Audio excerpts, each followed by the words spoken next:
So, punong-puno tayo dito guys. Nakikita niyo naman. And, ang gagawin natin ngayon ay mag-unboxing. So, ano lang natin dito? Kung ano lang ito. We'll see. Okay, pouch number 1 is ito. Meron pang naiwan. Wala nga. Ang papel na lang. Then, open.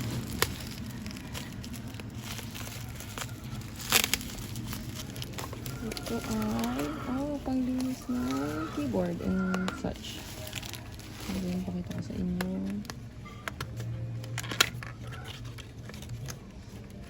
Ito siya. Ito siya. Oh, diba? See that?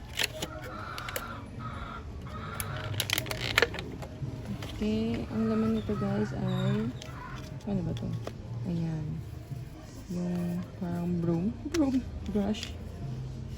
Then, ano ba to? Inaangat lang ba i-touch?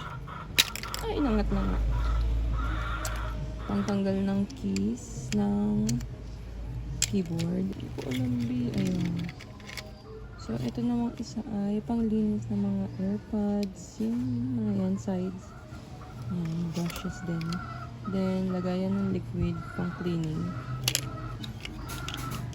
Then, yeah, that will be it for this one.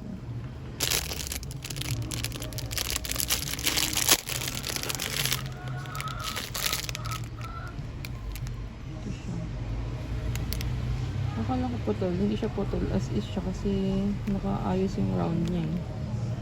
Then, ito yung I have 4 here.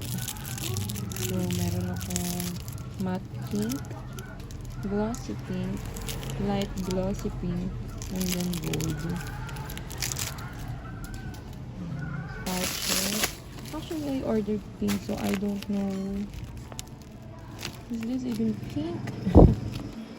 Lucifer lang yung pink.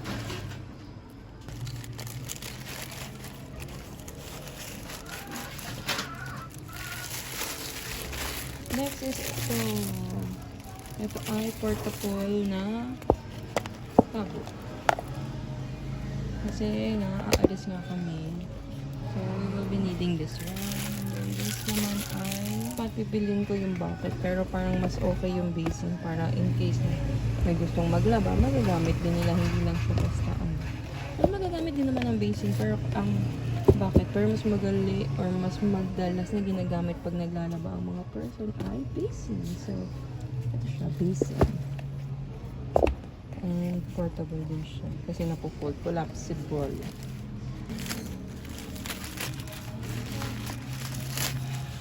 Oh!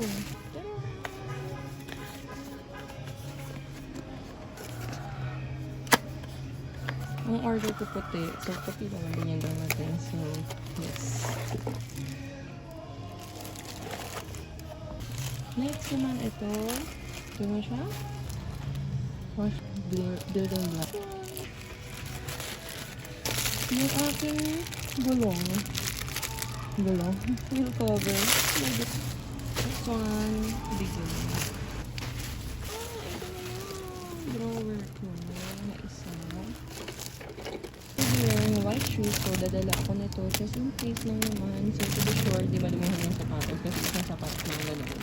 Ito naman, dinidikit siya sa likod ng any gadgets. Then, cover.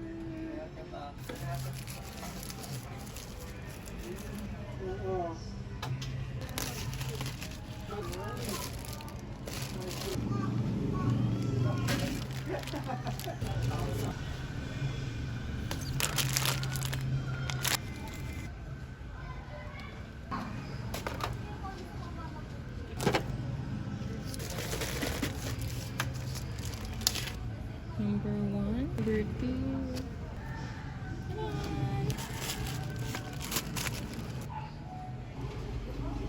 So pretty.